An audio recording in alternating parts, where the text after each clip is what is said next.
And so today we are going to be talking about the radical truth about the energy of love versus the energy of success. And so, how often have you, let's say, gotten out of a bad breakup and sworn that you would be wary of all the red flags the next time around? And then you met someone new who seemed totally different. Sweet, right? Hooray! But 3 months later, the air has leaked out of the balloon, and it's as if you are back in the same old relationship patterns that you always have been. And so, in the beginning, perhaps surrendering to the idea that maybe you needed to change your approach and perspective was probably a bit of a tough pill to swallow. But once you got over that hump, at least it felt like, whew, the problem has been diagnosed. Now you could move forward with a solution. So I need to work on healing myself and developing a deeper sense of purpose in my life before I can attract the mate I really want. You tend to decide. And so you do your homework.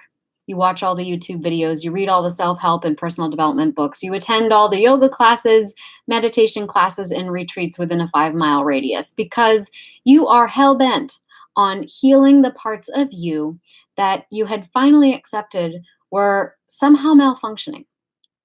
If only you could be healed enough, then you could call in a healthy partner. And then finally, oh, finally, then, would you be happy? If that's the case, then why is it that you seem to have attracted yet another dud when you've been doing everything right? The universe must be testing me, we tell ourselves. Am I going to be making poor decisions the next time around, or am I going to do better? But do better at what? The truth is, the universe never tests you. You test yourself simply by doubting your resiliency and your capacities to show up authentically in a relationship and to choose an authentic partner for yourself. You end up recreating that scenario to test yourself. And this doesn't mean that you're doing anything bad, and it doesn't mean that you're doing anything wrong. Actually, the universe is responding to what the larger parts of you are dictating that you would need to see and experience again for yourself in order to see yourself doing it differently, so that you can have more faith in yourself, accomplish a sense of self-sovereignty, as I like to call it. But you are never alone in this. As a species, we are interdependent. Spiritually and emotionally speaking, we thrive on connection. And it need not only be romantic connection. There is no one standard for what that connection must look like. And so, whatever test you think you've called in for yourself, it's likely to reflect a doubt that you still harbor in your heart around the ability of love, the availability of love for you, and your ability to receive and give it. And so these are the contrasts in our lives that have the potential to facilitate soul growth and expansion. And so any useful tools or insights that you are acquiring along the way are really apparatuses through which you learn to relax into yourself more, not to improve yourself, because you cannot be improved, but the conditions around you might improve the more that you can allow for yourself. And so this notion of self-improvement versus self-allowance is an energetic expression that often trips up wonderfully accomplished and well-meaning folks with big hearts who seem to be doing all the right things, but they still struggle to find that interpersonal connection that they are searching for. And so these concepts are what we are going to explore today to explain how the energy of love is different than the energy of success, and how the confusion around these two energetic expressions is why a lot of people struggle in relationships. Before we dive into that, if you don't know me or you're new to my channel, welcome. My name is Brianna McWilliam, and I'm a licensed and board-certified creative arts therapist, author, and educator. And I have over 13 years experience in the field. And it is my mission to help insecure lovers go from self-doubting to self-sovereign and call in those soul-shaking, passionate partnerships that they want without having to talk in circles around their feelings for hours or even years on end with no tangible result.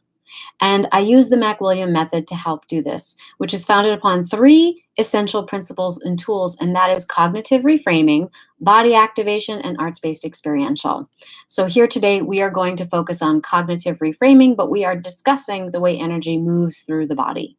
And so I recommend that you subscribe and ring the bell for notifications, because I put out videos on Mondays and Thursdays, and we also do live Q&As, and I wouldn't want you to miss out. Now, most of my single clients and members of my online community reject this image of being at home alone, sitting on their hands, just waiting to be rescued by somebody. And so instead, they've gone out and they have created a robust and abundant life for themselves. They enjoy spending time with friends. They spend their leisure time enjoying exercise, reading books, dabbling in passion projects, and seeing a good movie every now and then.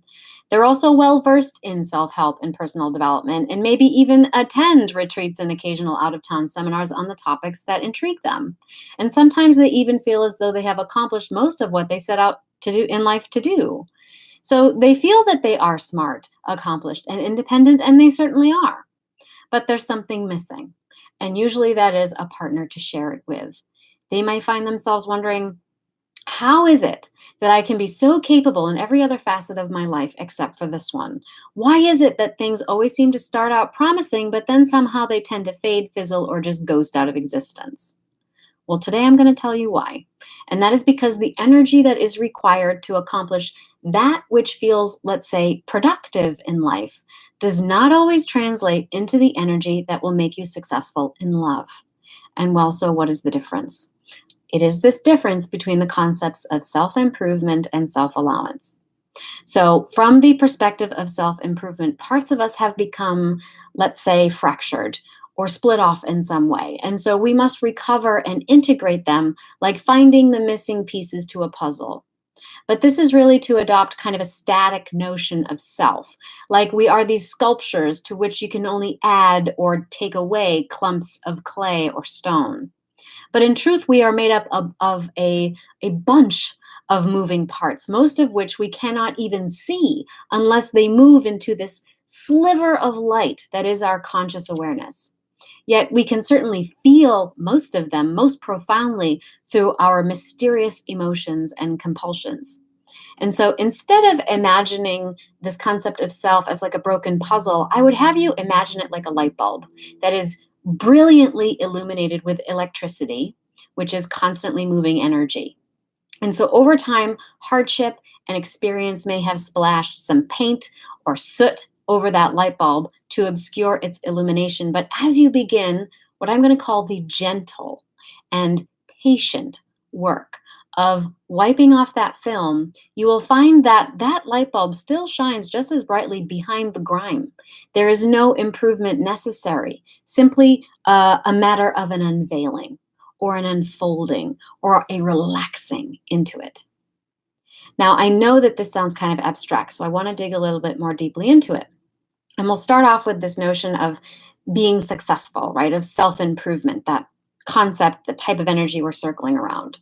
So in the external working world, we tend to be in doing mode and interacting with a tangible exchange of goods and services. And so the depreciation of value, or let's say time and or regard, can be met with clear methods of improvement to regain value, let's say payment and regard. Okay. So for example, well, the machine is old and it's not producing as much as it used to, so our buyers are going somewhere else. Well, no problem. I'll just replace the old parts and get it running better than before. We'll get the old buyers back and maybe even be able to accommodate new ones who are going to pay us more, right? This is logical, formulaic, measurable, externally gratifying, and some people can really excel in their careers by mastering formulas like this that are relevant to their interest areas and their skill sets when they're in doing mode. Our mistake, however, is thinking that that same energy applies to relationships. Because if you try to apply that same kind of logic and energetic vibration to relationships, it ends up mimicking an energy produced on an emotional level by conditions of love. So whether you are directing that energy at yourself or a partner, and that makes it really hard to connect with someone, because if you are only loving yourself or your partners conditionally, you are less likely to experience much opportunity for authentic connection and love. So for example, I'm feeling bored, directionless, and spiritually arid in my life. It must be because my partner is getting old and unfamiliar and not producing as much as she should be in terms of my happiness. I'm not feeling as aroused as I used to. Hey, no problem. I'll just replace this partner with a newer, younger version and feel revitalized and better about myself again. Now, of course, the problem is that the new, younger partner will eventually grow old and familiar too, as will you to them. You haven't actually fixed the problem, you're only masking it. So, self improvement is predicated on the idea that there is something faulty or wrong with you or your partner to begin with, and you have to be improved upon before good things can come to you. Notions of needing to be healed are also lumped into this type of idea and energetic expression. But this is the same premise that underlies all conditional forms of love. I cannot love you unless you contort yourself to meet my terms of endearment. Or if you really loved me, you wouldn't do that. Or I cannot be happy unless you behave the way I want you to.